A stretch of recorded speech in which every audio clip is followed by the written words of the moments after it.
Gentleman has 5 minutes. Thank you, Mr. Chairman. I would note if there has to be a Democrat in that seat, there's no Democrat I'd rather see than the gentleman from New York, who's a fine gentleman and worked with over the years and respect greatly. As the ranking member of the Asian Pacific Subcommittee and co-chair of the U.S.-Philippines Friendship Caucus, I would submit that our alliance with the Philippines is one of our most important relationships across the globe. We've partnered with them for over 70 years now, and cooperation between our two nations is just as important today as it's ever been. In the face of territorial aggression in the South China Sea by the People's Liberation Army, which of course is the military wing of the Chinese Communist Party, the CCP, our partnership with the Philippines serves as a geostrategic counterweight to China. And as Chairman Xi seeks to control international maritime trade routes, including key waterways like the Luzon Strait, the Philippines remains a critical partner in checking his nefarious ambitions.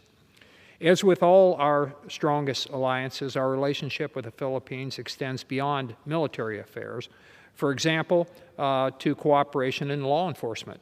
Our joint efforts with the Philippines in this regard are really critical to strengthening maritime security as well as tackling the evils of human trafficking and narcotics trafficking.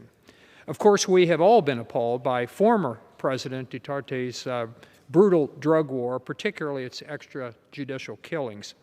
Such brutality was the primary reason why Congress suspended international narcotics control and law enforcement assistance to the Philippine National Police.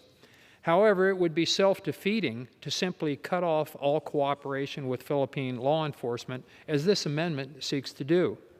The amendment would end maritime law enforcement activities that strengthen U.S. national security. It would block joint efforts to pursue drug traffickers and child traffickers, and it would stop human rights and rule of law assistance. Fortunately, the June 30th inauguration of President Marcos is an example to strengthen the U.S.-Philippines relationship. This is a true opportunity to strengthen that relationship and to address both threats to maritime security in the Indo-Pacific and human rights and respect for rule of law. This amendment would undermine the Biden administration and those of us in the Congress who are working towards this efforts. It would curtail cooperative efforts between our security forces at a time when Chairman Xi seeks to dismantle our more than 70-year mutual security partnership with Philippines. It doesn't make sense. So I would urge my colleagues, for all the reasons that I just mentioned, to oppose this amendment. And I reserve the balance of my time and yield back.